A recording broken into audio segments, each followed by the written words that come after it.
இந்த தொகுதியில் திமுக சார்பில் புகழூர் நகராட்சி மன்ற தலைவர் குணசேகரன், சட்டமன்ற உறுப்பினர் இளங்கோ, புதிய திராவிடர் கழக தலைவர் ராஜ் கவுண்டர் ஆகியோர் போட்டியிட வாய்ப்பு இருப்பதாக தகவல் வெளியாகியுள்ளது. அதிமுக சார்பில் கரூர் மேற்கு ஒன்றிய செயலாளர் கமலக்கண்ணனுக்கு வாய்ப்பு கிடைக்கும் என அவரது ஆதரவாளர்கள் எதிர்பார்க்கின்றனர். கரூர் மாவட்ட இளைஞர் அணி இணை செயலாளர் கரிகாலன் மற்றும் கரூர் மாவட்ட அதிமுக மாணவர் அணி செயலாளராக உள்ள சரவணன் ஆகியோரில் ஒருவருக்கு வாய்ப்பு கிடைக்கும் என எதிர்பார்க்கப்படுகிறது.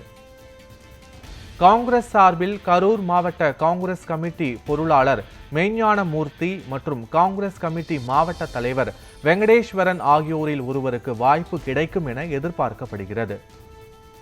பாஜக சார்பில் முன்னாள் பாஜக மாநில தலைவர் அண்ணாமலை மற்றும் மாவட்ட பொதுச் செயலாளர் உமாதேவி ஆகியோர் இடையே போட்டி நிலவுவதாக அக்கட்சியினர் கூறுகின்றனர்.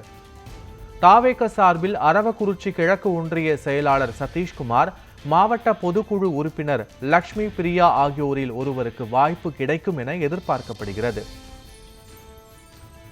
நாம் தமிழர் கட்சி சார்பில் மருத்துவர் நரேன் போட்டியிடுகிறார். தமிழ் மாநில காங்கிரஸ் கட்சி சார்பில் கரூர் மாவட்ட தமிழ் மாநில காங்கிரஸ் தலைவர் திருமூர்த்தி போட்டியிட ஆர்வம் காட்டி வருகிறார்.